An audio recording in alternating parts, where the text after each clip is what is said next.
Good morning, everybody. All right, let's close that out. I just wanted to give some time for you folks to hop on and join me. I am really like looking forward to talking about this topic. And here's the truth. This topic comes from a series that I did last year, I believe in March. I did a 5-part training on how to create exceptional results in your life with just small changes. And so every day we did a different training. Really good topics. One of them was around money. I'm going to talk about that this week if it would be something of interest to you, how to use your buying power to get more results. So let me know with a like or typing in the comments that you would love to hear that topic, because it's one of the things that I believe will really support those of you in this group who are looking to make like a big leap in your life in terms of results. And so that was one of the topics. Another topic was creating the small wins, which we talked about yesterday. And today was one of my favorite topics to talk about, and it's how to risk more to get more. How to risk more to get more in your life. Okay, so if you are new to the group, welcome. My name is Jessica Perez-Beebe. You should know me if you are here. I have been an entrepreneur and a coach for over 15 years, almost 16 years now. And I've done that in various different arenas, right? Fitness, nutrition, entrepreneurship, life coaching, mindset coaching. I work predominantly now with coaches and aspiring coaches, but really what I'm known for is helping people get results. I'm known for results. Yes, we are not, we are worthy just of who we are. However, if you have a calling inside of you, if you know you weren't born to be average, my show right now is called Not Born to Be Average. Go to notborntobeaverage.com to watch it when it airs in a week. So if you know that you weren't born to be average and you're attracted to, up leveling your life in different areas so that you can be a high performer in your life, in your career, in your partnerships, as a parent. I mean, if you have the option between being average, mediocre,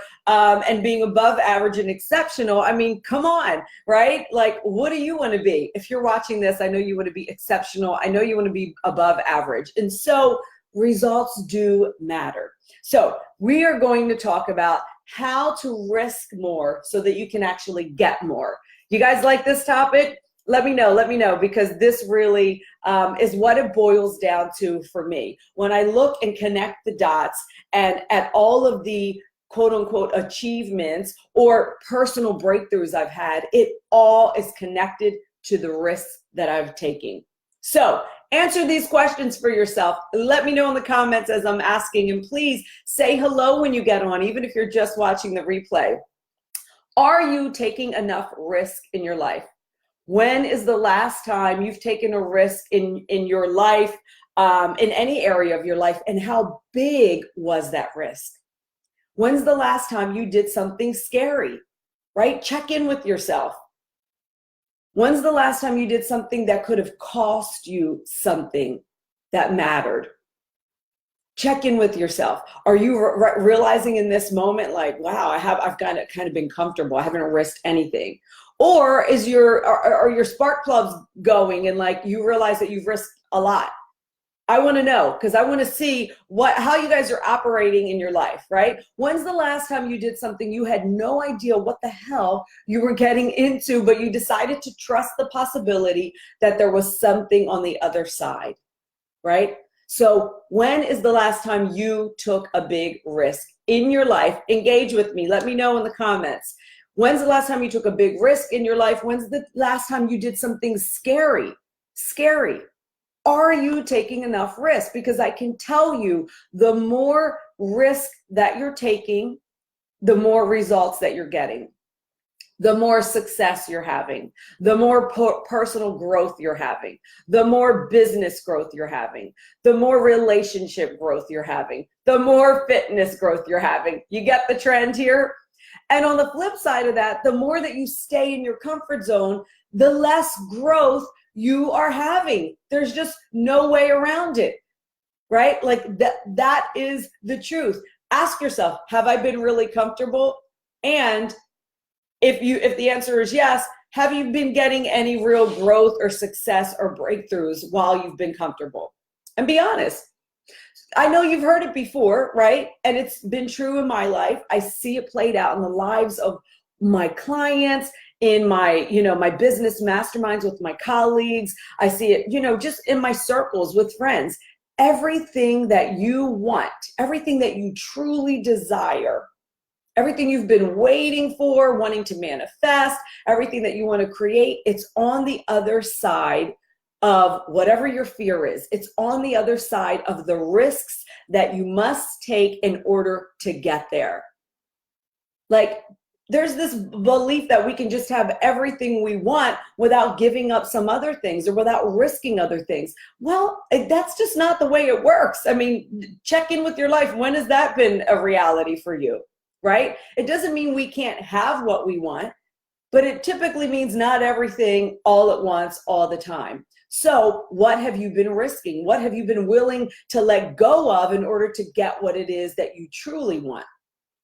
Because here's the reality. Once you've mastered something, quote unquote, mastered something, right? And it's the same way for athletes. Think of, you can use it like to relate to fitness. Once you've mastered something or you've gotten to where you want with a certain area of your life, it's no longer a risk. It's no longer a risk. It's just you're comfortable now, right? And so you're no longer getting the value. You're no longer getting the growth out of that thing, right?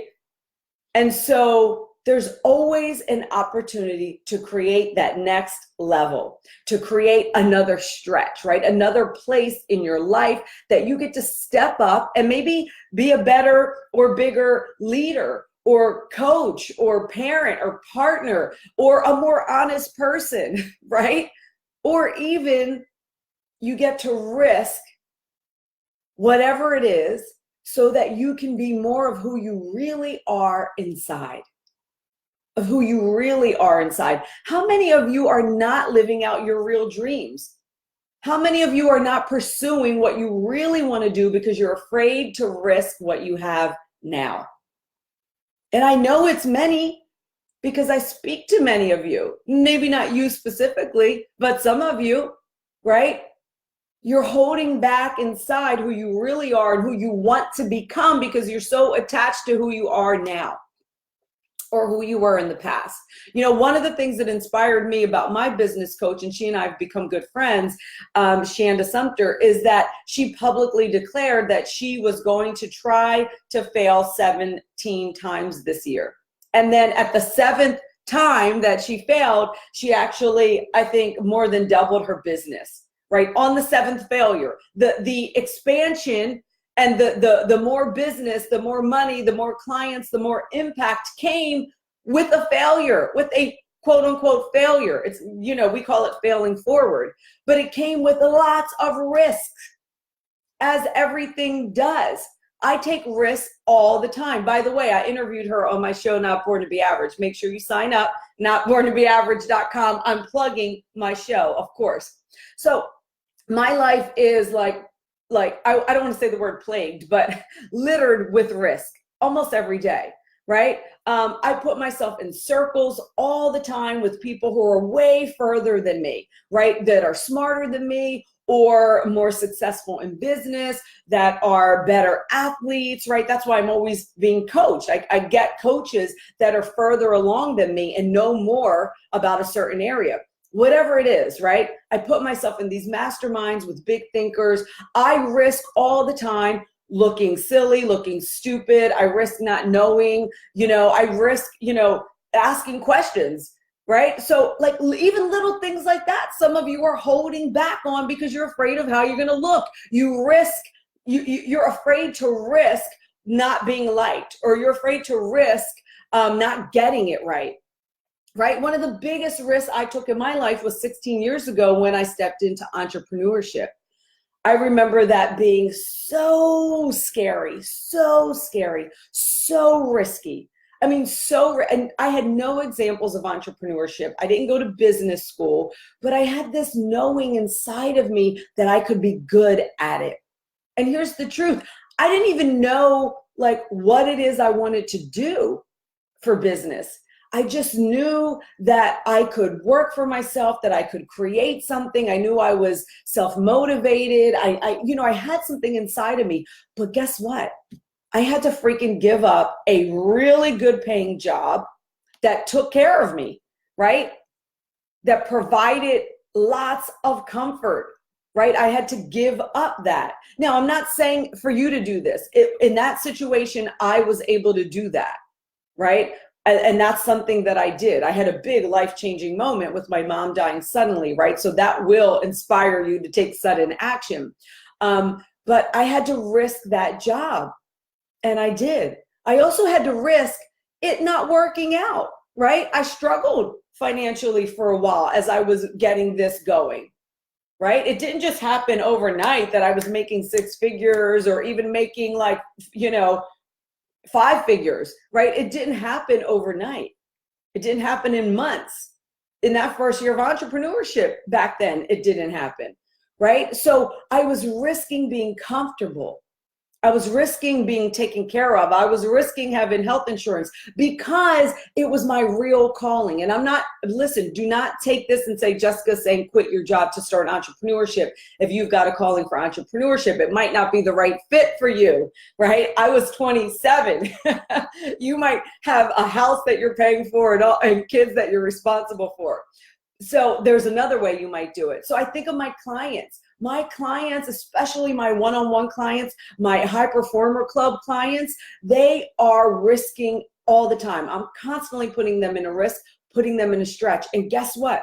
Their results come after the risk. So you guys know that I am a bodybuilding competitor, right? In the bikini category, right? I'm not one of those big old testosterone taking bodybuilders, but there's a category called bikini fitness that is the least muscular of them. So anyway, the point is, it was about 5 years ago, I believe, that I decided that I needed a big stretch for myself fitness wise. I owned a fitness center. I was coaching clients. But what happened is I was putting my own fitness on the back burner, right? Because I kind of hit a plateau. I had really mastered the type of fitness that I was doing. I also owned a CrossFit gym. I competed regionally and all of that. And I was starting to get comfortable. So I know, because I'm a master at making sure that I continue to up level. I'm a master at managing my mind and setting the bar higher. I knew that I needed to do something really risky. And for me at that time, believe it or not, you might not think that now, right? Because you'll see me in my bikini pictures and I turned pro this year and all of that. But when I set that goal, dude, I was freaking scared. I was like, oh my God, there's no way I'm going to prance around and be judged for my physique. That's not even that's not what an athlete does. I had all these judgments around it. So guess what? I had to risk not being right about that. I had to risk not only being on stage and being seen and all of that. That ended up motivating me ultimately, but I had to risk my circle judging me. And a lot of them did, right? A lot of them did oh my God, because they were real athletes, right? We were physically competitive. So how dare you go on and just, be a physique athlete? So I risked all that. But guess what? I learned so much about myself through doing fitness physique competitions. I mean, I had so many more breakthroughs with that than I did in my other competitive stuff. And I made so many amazing friends, right? And so much, and now I'm inspiring other people. My client Sandra now is training to do her first ever bikini competition. Guess how old she's gonna be when she steps on stage for this? 50. She's gonna be doing her very first bikini competition at 50, right? My assistant coach, Emma, she's also competing. She's competing in the next category up, physique or figure. I always get them confused, figure. She's competing in a couple of weeks, right? So you, on the other side of risk, Like, you don't know what's going to be over there, but it's always where the juice is. It's always where the breakthrough is. It's always where the inspiration is. Right now, they're having their own breakthroughs and inspirations to do these things as a result of seeing me do it. Because I talked to them about the mindset level that it put me on, right? I talked to them about the discipline that it helps you have in your life when you need discipline, right? So, I think of my client, Kelly, who just took a huge risk after like holding this in for about 5 years.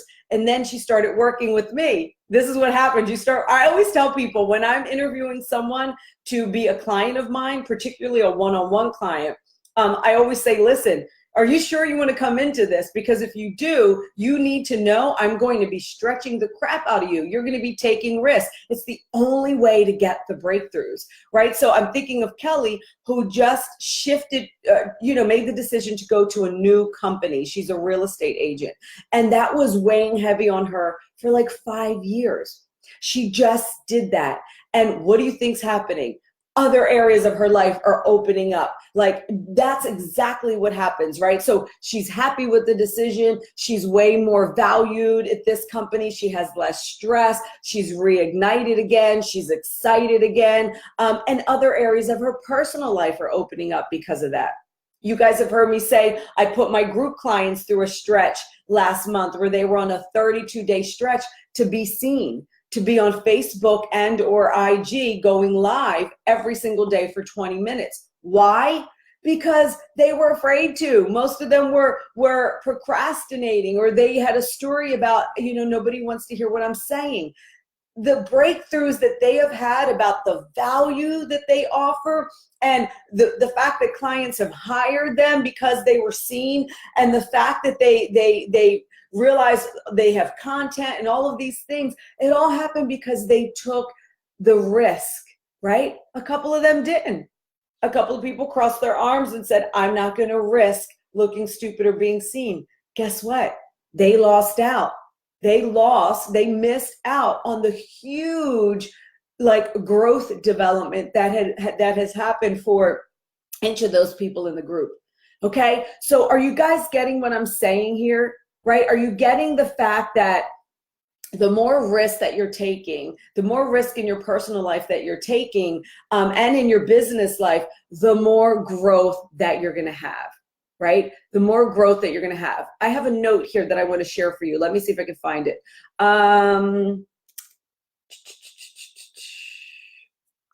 This is the note I have for you. It's around fear.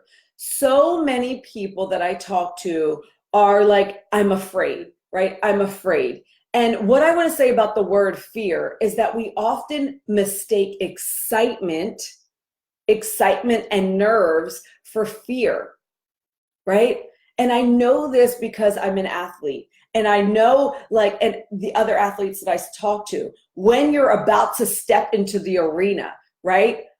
You get nervous, right? You get nervous, but what happens is the more times you do something, even when you're afraid, right? Actually, the more comfortable you get with it. And you start to recognize that the fear is really just nerves. It's excitement, right? It's excitement. And the reason you have that is because it means you're doing something that really matters to you, right? If something doesn't matter to you, right? You have no attachment to it, then it doesn't really matter to you. You don't have fear around it, or you're not afraid of losing something, or you're not afraid of it going right, or it means that you don't really care about it. And so you're not going to risk anything there. It's not like you're risking, a risk is when you're putting something on the line, So you want to be doing things that you actually care about, right? So before you go into a competition as an athlete, almost every athlete gets that kind of nervous excitement. And then as soon as they start, that normally melts away, right? Because they get in the zone, right? And if you don't have that, and I know for me, when I haven't had that in the beginning, it's because I didn't really care about that. I wasn't vested in it. So look at your fear and nervousness as an indication that this is something that is important to you, that it's a calling, right? It's that fluttery feeling. It's an indication you're doing something with a little risk. You're doing something that's a little scary, but it's exciting, right? You care about it. That's a good sign. That's a very good sign. So, what is it that you are willing to risk right now in order to get on the other side of what it is that you desire? What are you willing to risk? Are you willing to risk being right? So many people are attached to, it's got to be this way, and they're attached to being right instead of getting it right. Are you willing to risk some money? I mean, it's people hang on to money with so much fear that it's crazy. Everything that I've invested in, every single thing that I've invested in that was for my personal development or my professional development has been the most easiest risk to take, because I continue to get return on my investment because I'm committed to it. Remember how I talked about that earlier? Like, you've got to take personal responsibility for your results, regardless of the coach, the program, the book, the religion, the belief, whatever, right? You've got to take personal risk. You've got free will. So anytime I invest money, I don't even look at it as a risk anymore. When I risk money, it's like when you go and you buy stuff that you don't need. That's when you're risking, right? But what are you willing to risk? Are you willing to risk looking stupid? Are you willing to risk failing? Right? I gave the example of Shanda deciding, I'm going to fail 17 times. The reason she did that is because it took the pressure off of her. She didn't have to say, oh my God, I'm not going to do this because what if I fail? What if I lose money? What if I lose, employees or clients or customers if I go in this direction? But because she was already committed to, yes, I'm going to fail on the way there, then it didn't hold her back, right? It didn't hold her back. And that's what you got to ask yourself. What are you willing to risk? What are you so comfortable in right now that is freaking stinking up your life? And what are you going to do about it? What are you going to do about it? If your life is just humming along mediocre, right? And you're feeling bored, you're feeling anxious, you're starting to, maybe self-destruct and adopt bad habits. It's a sign that you need to take some more risks. You need to put your ass on the line so that you can get some exceptional results on the other end of that. I hope this served you today. I will be back on to answer any of your questions, comments, and posts in here. And I so appreciate you for being here with me. Don't forget to sign up for my show, Not Born to Be Average. And if something that I'm saying to you is really calling you forward and resonating with you, send me a private message and let me know, because perhaps it's time for you to get on the phone with me and let's talk about what the next step could be for you and whether or not I'm the person that can support you on getting there. Have a great day, everyone. I will be back later to answer your posts.